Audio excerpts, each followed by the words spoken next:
الحمد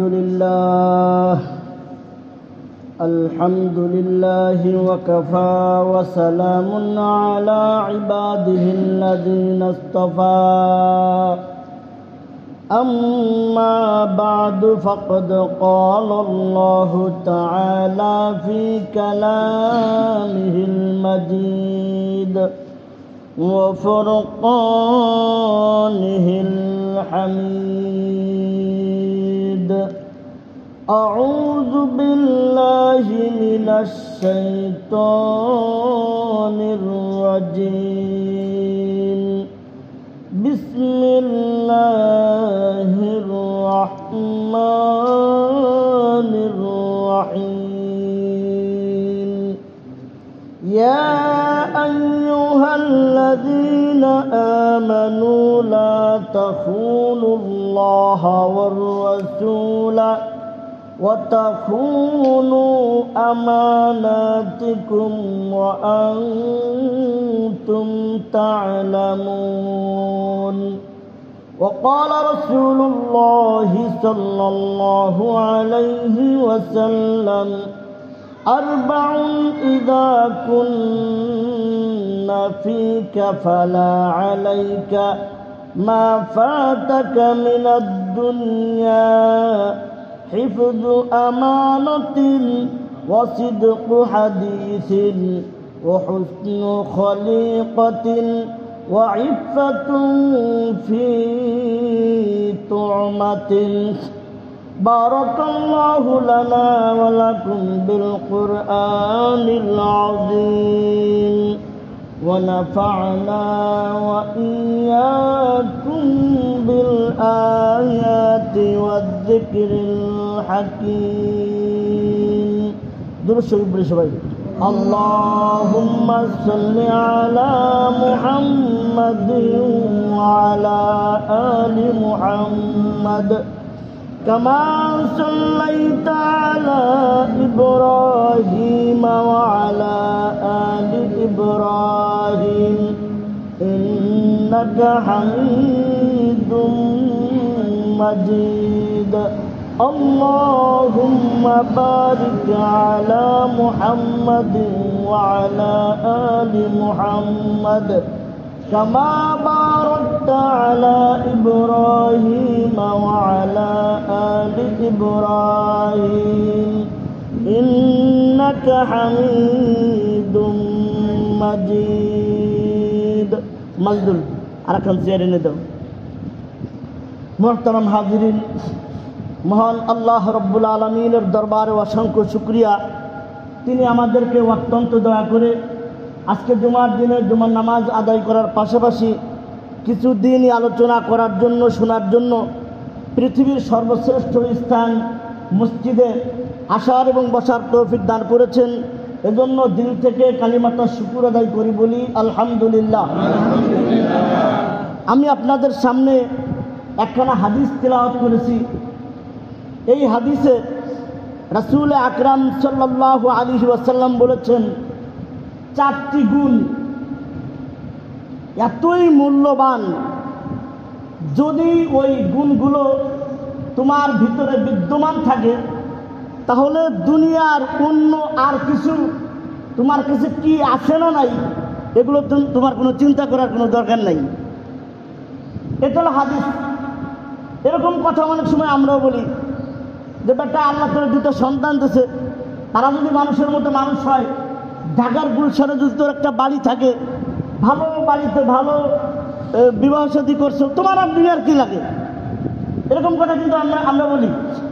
আল্লাহ রাসূল সাল্লাল্লাহু আলাইহি সাল্লাম বলছেন চারটি গুণ এতই মূল্যবান, যদি তোমার ভিতরে ওই গুণগুলো বিদ্যমান থাকে তাহলে দুনিয়ার আর কোন জিনিস তোমার কাছে নাই এই বিষয়ে তোমার কোনো চিন্তা করার দরকার নাই। সে চারটি গুণের প্রথম গুণ হলো রাসূল আকরাম সাল্লাল্লাহু আলাইহি সাল্লাম বলেন হিফযু আমানাতিন, আমানতদারি, আমানত রক্ষা করা। প্রথম গুণ আমানত রক্ষা করা, আমানতদারি। আমি যে আয়াতে কারিমা আপনাদের সামনে তেলাওয়াত করেছি, আল্লাহ পাক রব্বুল আলামিন এই আয়াতে বলেন ইয়া আইয়ুহাল্লাযীনা আমানু লা তাখুনুল্লাহা ওয়ার রাসূলা, হে ঈমানদারগণ তোমরা আল্লাহ এবং রাসূলের সাথে আমানতের খেয়ানত করিও না। ওয়াতাখুনু আমানাতিকুম ওয়া আনতুম তা'লামুন, আর তোমরা জেনে শুনে পরস্পরে একে অপরের সাথে আমানতের খেয়ানত করো না। অন্য এক জায়গায় রাসূল আকরাম সাল্লাল্লাহু আলাইহি ওয়াসাল্লাম মুনাফিকদের বৈশিষ্ট্য বর্ণনা করতে গিয়ে বলছেন, অনেকগুলো কারণ বলছেন, এর মধ্যে একটা কারণ হলো ওয়াইদা তুমিনা খানা। মুনাফিকের একটা নিদর্শন হলো ওয়াইদা তুমিনা খানা, তাদের কাছে আমানত রাখা হলে তারা আমানতের খেয়ানত করে। এখন আমাদেরকে বুঝতে হবে যে আমানত জিনিসটা কি। আমানত নানান রকমের হয়, পুরা ব্যাখ্যাটা দেওয়া আজকের সময় সম্ভব না, মূল জিনিসটা আমরা বোঝার চেষ্টা করি। আমানতের অনেক প্রকার আছে, আল্লাহ প্রদত্ত কিছু আমানত আছে। আমরা যে শরীয়ত অনুসরণ করি, এই শরীয়তটা আল্লাহর পক্ষ থেকে আমানত। আমরা যে কোরআনুল কারীম পড়ি, এই কোরআন আল্লাহ তাআলার পক্ষ থেকে আমানত। আমার আপনার দেহে, গোটা দেহের ভিতরে যতগুলো অঙ্গ প্রত্যঙ্গ আছে সব আল্লাহ প্রদত্ত আমানত। অতএব এই অঙ্গ প্রত্যঙ্গগুলোর যদি আল্লাহর সন্তুষ্টির জন্য রাসূলের নির্দেশিত পথে যদি আমরা এইগুলো ব্যবহার করতে পারি, অঙ্গগুলো ব্যবহার করতে পারি, তাহলেই হবে আমানত রক্ষা করা। আর আমরা আমাদের দেহের অঙ্গ প্রত্যঙ্গগুলো যদি রাসূলের নির্দেশিত পথে যদি আমরা ব্যয় না করি, অর্থাৎ আমানতের খেয়ানত করলাম, আমরা আল্লাহ প্রদত্ত আমানতের খেয়ানত করলাম, যদি আমরা এই কাজটা করি, কিয়ামতের ময়দানে এই হাত পা অঙ্গ প্রত্যঙ্গ আপনার আমার বিরুদ্ধে সাক্ষী দেবে, আপনার আমার বিরুদ্ধে সাক্ষী দিয়ে দেবে। আল্লাহ পাক রব্বুল আলামিন পবিত্র কোরআনে বলছেন, আল্লাহুম্মা নাখতিমু আলা আফওয়াহিহিম, আমি আজকে তাদের মুখে মোহর মেরে দেব। আমরা বলি যে ওর মুখে সেলাই দিয়ে দেব, মুখে সেলাই দিয়ে দেওয়া হবে, মোহর মেরে দেওয়া হবে। আল্লাহুম্মা নাখতিমু আলা আফওয়াহিহিম ওয়া তুকাল্লিমুনা আইদিহিম, তাদের হাত আমার সাথে কথা বলবে। ওয়া তাশহাদু আরজুলুহুম বিমা কানু ইয়াকসিবুন, তাদের পা তাদের কৃতকর্ম সম্পর্কে সাক্ষী দিয়ে দেবেন। আল্লাহ প্রদত্ত আমানত আমাদের অঙ্গ প্রত্যঙ্গ যদি আমরা সঠিকভাবে আল্লাহ রাসূলের নির্দেশিত পথে নির্দেশনা অনুযায়ী যদি আমরা ব্যবহার না করি, তাহলে এই হাত এই পা আমাদের অঙ্গ প্রত্যঙ্গ আমাদের বিরুদ্ধে কিয়ামতের ময়দানে সাক্ষী দেবে। আপনার অস্বীকার করার কিছু থাকবে না, আপনার কোনো সাফাই দেওয়ার কোনো সুযোগ থাকবে না। হাত বলে দেবে যে আমারে দিয়ে চুরি করছে, আমারে দিয়ে ডাকাতি করছে, আমারে দিয়ে অন্যের বিরুদ্ধে কলম চালাই দিয়েছে। পা সাক্ষী দিয়ে দেবে যে আল্লাহ আমার মাধ্যমে সে অমুক জায়গায় গেছিল, আমার মাধ্যমে সে অমুক জায়গায় গেছিল, পা সাক্ষী দিয়ে দেবে। তাহলে যেটা আমি বলতেছিলাম, আমাদের গোটা দেহে যত অঙ্গ প্রত্যঙ্গ আছে এইগুলো আল্লাহ প্রদত্ত আমানত। এইগুলোকে আল্লাহর সন্তুষ্টির জন্য রাসূলের নির্দেশনা অনুযায়ী ব্যবহার করতে হবে। আল্লাহ আমাদেরকে তৌফিক দান করুন। আমানতের আরো প্রকার আছে অনেক। আমাদের দেশে মাঝে মাঝে দেখবেন পত্রিকায় আছে রুদ্ধদ্বার বৈঠক। রুদ্ধদ্বার মানে দরজা বন্ধ করে দেওয়া, মানে চার দেওয়ালের ভিতরে, ঘরের ভিতরে নির্জন স্থানে বিভিন্ন রকমের বৈঠক হয়, মিটিং হয়, হয় না? হয় না? কি বলেন? আপনাদের এলাকাও হইতে পারে, এলাকা ভিত্তিক, যে আমরা আমাদের সমাজে যারা আছে বা আমাদের বাড়িতে যারা আছে আমরা সবাই মিলে একটা মিটিং করব, এরকম হয় না? হয় না? কি বলেন? মিটিংয়ে কোনো বিষয় মনে করেন যে সিদ্ধান্ত হলো, মিটিংয়ের মধ্যে কোনো একটা বিষয়ে সিদ্ধান্ত গৃহীত হলো, এটা আপনার কাছে আমানত, এটা আপনার কাছে আমানত। আপনি সকালবেলায় কোন বিষয়টা সিদ্ধান্ত হয়েছে এটা আপনি মানুষের কাছে বলে বেড়াইতে পারবেন না, এটা আপনার কাছে আমানত। আপনি যদি আমানতের খেয়ানত করেন, কিয়ামতের ময়দানের জন্য আপনার জবাবদিহি করতে হবে। অথবা কেউ আপনার কানে কানে বলে দিল যে ভাই এই ব্যাপার তুমি কিন্তু কারোর কাছে বলো না, এরকম বিভিন্ন কথা আমরা বলি না? কি বলেন? এই কথাটা আপনার কাছে আমানত, আপনি এটা খেয়ানত করতে পারবেন না। তবে এর জন্য শর্ত আছে, সৎ উদ্দেশ্য হতে হবে। এখন সবাই মিলে বসে আরেকজনের ক্ষতির একটা সিদ্ধান্ত নিয়ে নেবে, এটা না, উদ্দেশ্যটা সৎ হইতে হবে। তো আমি যে জিনিসটা বলতে চাচ্ছিলাম যে রুদ্ধটা বৈঠকে কোনো বিষয়ের সিদ্ধান্ত গৃহীত হলো অথবা ব্যক্তিগতভাবে আমার আপনার কানে কানে বলে দেওয়া হলো, ভাই কথাটা কিন্তু কারোর কাছে বললেন না, আমানত হিসেবে আপনার কাছে বললাম। আপনি যদি এই কথা অন্য কোনো ব্যক্তির কাছে বলে থাকেন, বলে বেড়ান, এর মাধ্যমে আপনি আমানতের খেয়ানত করলেন, আমানতের খেয়ানত করলেন। আবার কোনো ব্যক্তি এই আমানতটা আমরা সবাই খুব ভালো বুঝি, যা আমার কাছে বা আপনার কাছে আমানত রাখছে, কিছু টাকা রাখছে বা কিছু ধন সম্পদ রাখছে, আমরা শুধু এটাকে আমানত ভাবি যে আমার কাছে টাকা রাখা হয়েছে, ধন সম্পদ আমানত রাখা হয়েছে, এটাই বুঝি আমানত। আমানত এটা শেষ নয়, এটা একটা অংশ, আরো অনেকগুলো শাখা প্রশাখা আছে। এরপরে আসেন, আমরা প্রত্যেকেই কোনো না কোনো জায়গার দায়িত্বশীল। দায়িত্ব আছে না নাই, কি বলেন? আমার মাদ্রাসার দায়িত্ব আছে, মসজিদের দায়িত্ব আছে, আপনার পরিবারে আপনার দায়িত্ব আছে, যে যেই পর্যায়ে হোক প্রত্যেকের যে দায়িত্ব আছে, এই দায়িত্বটা আমানতের অন্তর্ভুক্ত। আপনি দায়িত্ব অবহেলা করতে পারবেন না, দায়িত্ব আপনার কাছে আমানত। আপনি খেতের কামলা হন, আপনি খেতে কামলাগিরি যারা করে আর কি, আপনি তারা নেছেন সকাল টু সন্ধ্যা বা একটা টাইম নির্ধারিত আছে। সে মনে করেন আমাদের দেশে অঞ্চলে যা হয় যে বিড়ি খাইতে খাইতে 3 ঘন্টা কেটে গেছে। কই গেছিলাম? আমি একটু নাস্তা পানি খাইতে গেছিলাম। একটু দল নিছেন নাস্তা পানি খাইতেই পারেন, কিন্তু আপনি যে বিড়ি খাওয়ার ভান্ডুরা বা অন্য একটা কাজের ওসিলা দিয়ে আপনি 3 ঘন্টা কাটায় আসছেন, আপনি মালিকের ক্ষতি করছেন, অবশ্যই কিয়ামতের মাঝে আপনার জবাবদিহি করতে হবে। দায়িত্বটা আপনার কাছে আমানত ছিল। রাসূল আকরাম সাল্লাল্লাহু আলাইহি সাল্লাম বলছেন, আলা কুল্লুকুম রাঈন। রাঈন এই শব্দের অর্থ হলো রাখাল। শব্দের অর্থ কি? রাখাল। কিন্তু এই জায়গায় অর্থ হবে দায়িত্বশীল। আলা কুল্লুকুম রাঈন। আল্লাহ রাসূল বলেন, হে আমার উম্মতেরা, কান খুলে মনোযোগ দিয়ে শোনো, আলা কুল্লুকুম রাঈন, তোমরা প্রত্যেকেই দায়িত্বশীল, তোমরা প্রত্যেকেই দায়িত্বশীল। ওয়াকুল্লুকুম মাসউলুন আন রাইয়াতিহি, আর প্রত্যেকেই যার যার দায়িত্ব সম্পর্কে আল্লাহর দরবারে জিজ্ঞাসিত হবে।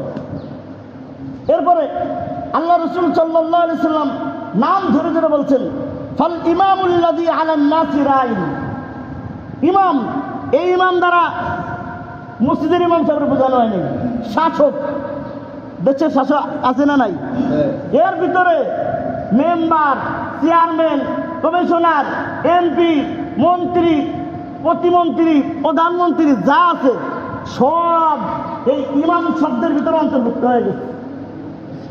শাসক, এক কথায় আমরা বুঝি শাসক তার জনগণের দায়িত্বশীল।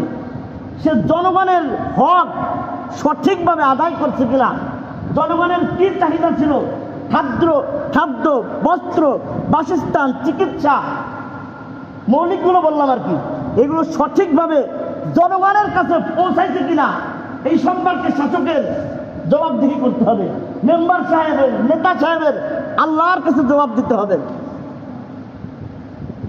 যে এইগুলো, এই আমানতের জিনিসগুলো কি জনগণের জন্য খরচ করা হয়েছে না এগুলো দিয়ে বিদেশে সেকেন্ড হোম বানানো হয়েছে, এটা জবাব দিতে হবে।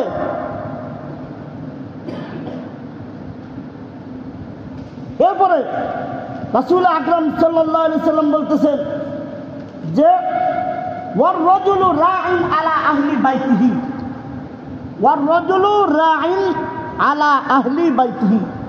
পুরুষ যারা আছে, পুরুষ তার পরিবারের দায়িত্বশীল, পুরুষ তার পরিবারের দায়িত্বশীল।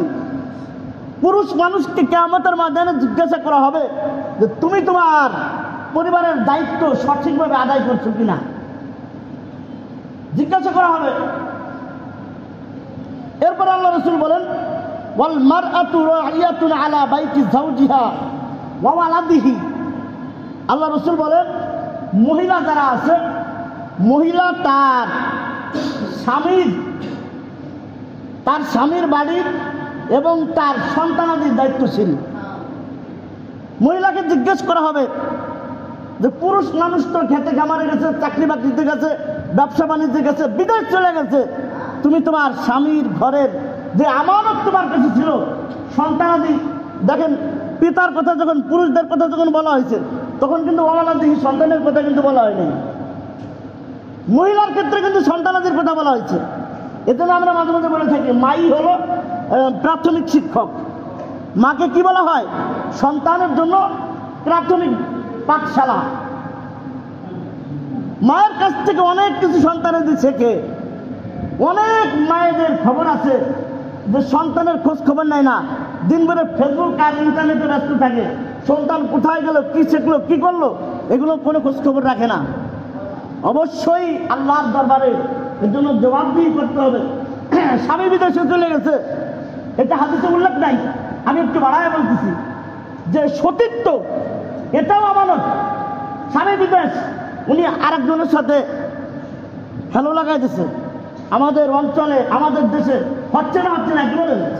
এক্ষেত্রে পুরুষও আছে মহিলাও আছে, যারা আমরা সোজা বাংলায় বলি পরকিয়া। স্বামী বেচারা মাথার ঘাম পায়ে ফেলাইয়ে তাদের জন্য কষ্ট করতেছে, আর মহিলা দিক দিয়ে সেই টাকা দিয়ে আরেকজনের সাথে লাইন জমাইছে। হয় না কি বলেন? আবার পুরুষও আছে, ঘরে একজনটা ছুঁয়ে আরো 3 জনের সাথে লাইন আছে না নাই? এইগুলো মহিলার কাছে, পুরুষের কাছে এটা আমানত ছিল, আমানতের খেয়ানত করছে সে। এর জন্য অবশ্যই আল্লাহর দরবারে জবাব দিতে হবে, খেয়াল রাখা যায়। এরপরে আল্লাহ রাসূল সাল্লাল্লাহু আলাইহি সাল্লাম বলেন, ওয়া আব্দুর রাজুলি রাইন আলা মালি সাইয়্যিদিহি। একটু আগে আমি যেই কথাটা বললাম যে আমাদের কাজের জন্য আমরা লোক নিয়ে আসি, এই যে আমরা লোক নিয়ে আসলাম, আগের কালে তো বাজারে গোলাম বান্দি বিক্রি হইতো, এখন তো আর তা হয় না। এই যে বাড়ির কর্মচারী রাখা হয় আর কি যাদেরকে, এই কর্মচারী তার মালিকের মালের দায়িত্বশীল। অনেক বাড়ির কর্মচারী কিন্তু আমানতের খেয়ানত করে, দায়িত্ব অবহেলা করে। এজন্য কিয়ামতের ময়দানে আল্লাহর সামনে দাঁড়িয়ে জবাব দিতে হবে। তো আমি মূল যেই কথাটা বুঝাইতে চাচ্ছিলাম যে আমানতদারিতা, আল্লাহ রাসূল সাল্লাল্লাহু আলাইহি সাল্লাম যে বলছেন 4টি গুণ এতই মূল্যবান, যদি তোমার মধ্যে বিদ্যমান থাকে তাহলে দুনিয়ার আর কোন জিনিস তোমার কাছে নাই, এই বিষয়ে তোমার চিন্তা করার দরকার নাই। তার প্রথমটা কি? আমানত রক্ষা করা, আমানতদারিতা ঠিক রাখা। 2 নম্বর, এছাড়াও অনেক ব্যাখ্যা আছে, সেগুলো সেদিকে যাওয়া যাচ্ছে না। 2 নম্বর আরেকটা গুণ হলো সিদকুল হাদিসিন, সদা সত্য কথা বলা। কেমন কথা বলা? বলেন না যে সবাই, কেমন কথা বলা? সত্য কথা বলা। সত্য কথা বলা, সত্য মানুষকে মুক্তি দেয়, আর মিথ্যা মানুষকে কি করে দেয়? ধ্বংস করে দেয়। সত্য কথা বলার দরুন যদি আপনাকে জেলে যাইতে হয়, সত্য কথা বলতে গিয়ে যদি আপনাকে জেলে যাইতে হয়, জালিমের জিন্দানখানায় যদি আপনাকে বন্দি থাকতে হয়, এটাও আপনার জন্য উত্তম, মিথ্যা বলে এই দুনিয়ায় ঘুরে বেড়ানোর চাইতে। আপনি যদি সত্যের পরে থাকেন, আপনার সত্যের বিজয় একদিন হবেই হবে ইনশাআল্লাহ। মিথ্যা দিয়ে সত্যকে চিরকাল ঢেকে রাখা যায় না। এজন্য কোন এক কবি বলছেন, हकीकत चुप नहीं सकती बनावट की वसीलू से कि खुशबू नहीं आती कागजों की फूलों से। খেয়াল করেন, हकीकत चुप नहीं सकती बनावट की वसीलू से, সত্য কখনো বানাওটির দ্বারা গোপন থাকে না। সত্য কোনোদিন বানাওটির দ্বারা, মিথ্যার দ্বারা গোপন থাকে না, ঢাকা থাকে না। ইউসুফ আলাইহিস সালামের ভাইরা তাকে তো কূপের মধ্যে রেখে আসছে, ভাইরা করলো কি? আল্লাহ কোরআনে বলছেন, ওয়াজাউ আবাহুম ঈশা আইয়াবকুন, তারা ঈশার সময় কাঁদতে কাঁদতে বাবার কাছে আইছে। আইসে বলতেছে আমরা তো খেলতেছিলাম, তো ইউসুফকে তো বাঘে খেয়ে ফেলছি। অন্য আর একটা প্রাণী জবাই দিয়ে সেই প্রাণীর রক্ত তার জামায় মেখে ওই জামা নিয়ে আসছে বাবার কাছে, বলছে কি ইউসুফকে বাঘে খেয়ে ফেলছে। তাই ইয়াকুব আলাইহিস সালাম, ইউসুফ আলাইহিস সালামের বাবা বলতেছে আহারে কেমন বাঘে আমার ইউসুফকে খাইছে, যে ইউসুফকে খাইলেও কিন্তু আসলে জামার মধ্যে কোনো ক্ষত চিহ্ন নাই। একটা বাঘে যদি একজনকে খায় তো জামা কি আস্ত থাকার কথা, কি বলেন? বলতেছে যে কেমন বাঘে খাইলো যে ইউসুফের জামার কোনো ক্ষতি হইল না। এই জায়গার থেকে তাফসীর কারকরা বলেন যদি কোনো মানুষ সত্য উদ্ঘাটন করতে চায়, মনের মধ্যে যদি ভালো নিয়ত থাকে, তাহলে কোনো না কোনো একদিন সে ওই সত্য উদ্ঘাটন করতে পারবে ইচ্ছা করলে। তো আমি যেই কথা বলতেছিলাম, আর একটা অন্যতম মূল্যবান গুণ হলো সত্য, সত্যবাদিতা, সদা সত্য বলা। আল্লাহ তাআলা আমাদেরকে তৌফিক দান করুন। এরপরে খেয়াল করেন, আরেকটা উত্তম গুণ হলো উত্তম চরিত্রের অধিকারী হওয়া। কেমন চরিত্রের অধিকারী হওয়া? উত্তম চরিত্রের অধিকারী হওয়া। সর্বাধিক উত্তম চরিত্র আল্লাহ তাআলা দান করেছিলেন আমাদের প্রিয় নবী হযরত মুহাম্মদ সাল্লাল্লাহু আলাইহি ওয়াসাল্লামকে। আল্লাহ কোরআনে বলছেন ইন্নাকা লাআলা খুলুকিন আযীম ওয়া মা হাবিব, আমি আপনাকে মহান চরিত্র দান করছি। কি দান করছি? মহান চরিত্র দান করছি। রাসূল আকরাম সাল্লাল্লাহু আলাইহি ওয়াসাল্লামের চরিত্র দেখে বহুত কাফের কালিমা পড়ে মুসলমান হয়ে গেছে। ঘটনা বলার সময় আমার হাতে নাই, এবং এই ধারাবাহিকতা এখনো দুনিয়ায় বিদ্যমান। কুরআন এবং হাদিসের পৃষ্ঠায় পৃষ্ঠায়, পাতায় পাতায় রাসূল আকরাম সাল্লাল্লাহু আলাইহি ওয়াসাল্লামের ওই উত্তম গুণাবলী এখনো লিপিবদ্ধ আছে। ওইগুলো মানুষ পড়তেছে, রিসার্চ করতেছে, গবেষণা করতেছে, আর ওইটা দেখে দেখে মানুষ এখনো কালিমা পড়ে মুসলমান হয়ে যাইতেছে। একজন প্রসিদ্ধ বক্তা আছে, আপনারা জানেন, রানা মস্তান নাম শুনছেন না? নাম প্রসিদ্ধ একজন বক্তা, ওনাকে বলা হয় রানা মস্তান। এই রানা মস্তান কিন্তু মুসলমান ছিলেন না আগে, উনি কিন্তু আগে হিন্দু ছিলেন। উনি মুসলমান কিভাবে হলেন? উনি এক মাহফিলে বর্ণনা করছেন এইভাবে যে উনি এক লাইব্রেরিতে বই পড়ার জন্য গেছে, তা ওনার হাতে একটা বই আছে, বইটার নাম ছিল যে ফুলের খুশবুতে সারা জাহান মাতোয়ারা। যে ফুলের খুশবুতে সারা জাহান মাতোয়ারা, এই কিতাবটা মূলত একটা উর্দু কিতাবের অনুবাদ। উর্দু কিতাবটা হলো নাসিরুদ্দিন, ওই কিতাব আমরা পড়ছি। বাংলা কিতাব লাইব্রেরিতে পাওয়া যায়, যে ফুলের খুশবুতে সারা জাহান মাতোয়ারা। উনি বলেন আমি যখন এই বই পড়লাম আমি চিন্তা করলাম যেই ফুলের খুশবুতে সারা জাহান মাতোয়ারা, তাহলে এই ফুলটাকে তাকে আমার জানতে হবে, চিনতে হবে। কেমন ফুল, কেমন ফুল যে তার সুবাসে, তার ঘ্রাণে সারা জাহান মাতোয়ারা হয়ে গেল। আমি অনুসন্ধান চালালাম যে এই ফুলকে কাকে বোঝানো হলো। এক সময় গবেষণা করতে করতে রাসূল আকরাম সাল্লাল্লাহু আলাইহি ওয়াসাল্লামের সেই উত্তম চরিত্র তার সামনে এসে পড়ছে। সে যখন পড়লো, দেখলো, জানলো, বুঝলো, এরপরে ওই বই পড়ার পর, ওই কিতাব পড়ার পরই এই রানা মাস্তান নামে যে হিন্দু ছিল সে কালিমা পড়ে মুসলমান হয়ে গেছে।